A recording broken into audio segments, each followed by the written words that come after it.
শুভ সকাল সবাইকে। আমি মৌ। আবার অনেক দিন পরে আমার একটা ছোট্ট ব্লগে আপনাদেরকে স্বাগত। তো সবচেয়ে প্রথমে আমি আপনাদেরকে আমাদের এখানে ওয়েদারটা দেখাই। দেখুন প্রচণ্ড মেঘলা ওয়েদার, গুড়ি গুড়ির থেকেও একটু পরিমাণ বেশি জোরে একটু বৃষ্টিটা পড়ছে, হয়তো সকাল থেকে পড়ছে। তো আপনারা আমাদের বারান্দার পাকাগুলো দেখে বুঝতেই পারছেন আমাদের পুরো বারান্দাটা ভিজে গেছে। তো হঠাৎ শীতের পরিমাণটা ঘুম থেকে উঠে দেখি বাড়া, প্রচণ্ড শীত। তাই আজকে ঘুম থেকে উঠতে উঠতে সকাল 10টা। তো 10টার ওয়েদার এটা কেউ দেখলে বলবে না, মনে হচ্ছে বিকেল হয়ে গেছে। তো এই যে আমার মা সকালের রুটি চা করা হয়ে গেছে মা, তো এখন দুপুরের খাবারের প্রস্তুতি নিচ্ছে। তো চিমবিচি ছাড়াচ্ছে।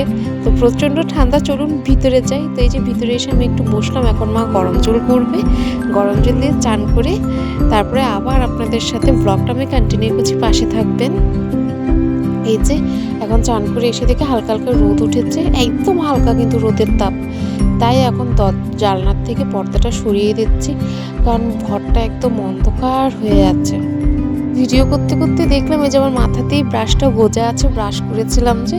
তো এই যে সকালে উঠে আমার সবচেয়ে প্রথম এইটাই কাজ, এক মুঠ চাল নিয়ে ছাদে চলে যাওয়া পাখিদেরকে খাবার দেওয়ার জন্য। তো চলুন ছাদে ওদেরকে খাবার দিয়ে এসে আপনাদেরকে সাথে নিয়ে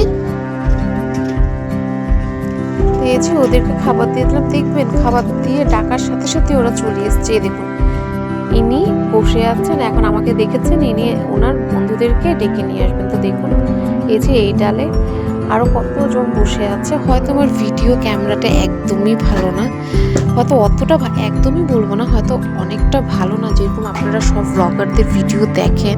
আমার ফোনটা অতটাও একটা এক্সপেন্সিভ ফোন না যে অনেক ভালো কোয়ালিটি আসবে, কিন্তু আপনাদের আশীর্বাদের হাত যদি মাথায় থাকে আমি চেষ্টা করব আমার ভিডিওতে যদি রিচ আসে এক না একদিন ভালো একটা ফোন কিনে আপনাদেরকে সুন্দর একটা ভিডিও উপহার দেওয়ার। তো দেখুন আমার খাওয়া দাওয়ার সাথে সাথে সবাই চলে এসছে, যে কাকুনও চলে এসছে, কাকুন প্রায়ই আসে আমি খাবার দিলে খেতে। আমি ছাদে দাঁড়িয়ে আছি না, প্রচণ্ড শীত করছে, প্রচণ্ড শীত। ওরা এখন লুকিয়ে চুরিয়ে আমাকে দেখছে, এখন ওরা অপেক্ষা করছে কি কতক্ষণে আমি নামবো আর কতক্ষণে ওরা খাবার খাবে। আমি বুঝি না, খাবার আমি দিই, রোজ আমাকে দেখে আর আমার সামনে খায় না, ওরা ভয় করে কি জানি কেন। তো যাই হোক ওদেরকে খাবার দেওয়া হয়ে গেছে। আমার ওয়েদারটা ভীষণ বাজে, তো এবার মুখে কিচ্ছু লাগানো হয়নি, চুল টুল আঁচড়ানো হয়নি। তো চলুন এবার নিচে চলে যাই। আমি এই যে নিচে চলে এসে মুখে ক্রিম মেখে নিলাম, একটু ময়শ্চারাইজার। চুলটা আঁচড়ায়নি, চুলটা ভেজা তো তাই। তো এবার আমি একটু খেয়ে নিব, যে ঝটাপট খেয়ে আপনাদের সাথে দেখা করছি। তো এই যে চলে এসেছি খাবার নিয়ে। তো আজকে আমার খাবার আছে ঘিয়ে ভাজা পরোটা, সাদা আলুর তরকারি আর দুধ চা, কারণ আজকে শনিবার, আজকে নিরামিষ। তো এটা আমার ভীষণ ফেভারিট একটা জলখাবার। এই যে খেতে বসেছি, ভাবলাম একটু ভিডিও করব।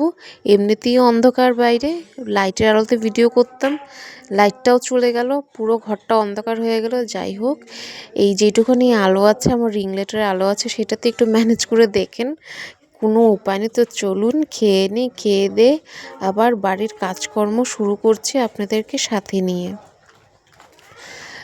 এই ভিডিওটা যে করছি আমি, এটা আমি শিবরাত্রির পরেই পোস্ট করেছি, কারণ আমার শরীরটা ভীষণ খারাপ ছিল, আমি পোস্ট করতে পারিনি। তো কিছু কারণে আমি শিবরাত্রি পুজো করতে পারিনি। এবার ভীষণ মনটা খারাপ লাগছিল, অনেক আগে থেকে ভেবে রেখেছিলাম আজকে এবার একটু ভালোভাবে শিবরাত্রির পুজোটা করব, কিন্তু করা হয়নি। তার জন্য শিবরাত্রির ব্লগও আসেনি, আপনাদের সাথে আমি শেয়ারও করতে পারিনি। তো আপনারা কীভাবে এই বছরের শিবরাত্রিটা কাটান অবশ্যই একটা কমেন্টের মাধ্যমে আমাকে জানাবেন। আপনাদের একটা লাইক, শেয়ার, কমেন্ট আমাকে অনেক দূর আগবাতে সাহায্য করবেন। আপনাদের আশীর্বাদের হাতটা সবসময় আমার মাথার উপরে রাখবেন। তো এই যে এখন বাজে 11টা, একটু পরে আমার টিউশন চলে আসবে, না সরি, এখন বাজে 10:30, 11টায় আমার টিউশন চলে আসবে। ততক্ষণে আমি আর মা একটু বসে বসে এখানে গল্প করছি। আমার ব্লগটা আপনাদের কেমন লাগে অবশ্যই জানাবেন। একটা লাইক, কমেন্ট, শেয়ার করে আমার পাশে থাকবেন। একটা সাপোর্ট আমাকে অনেক দূর বাড়তে সাহায্য করবে। তাহলে আজ আসি, টাটা। সবাই সুস্থ থাকবেন, ভালো থাকবেন, সাবধানে থাকবেন।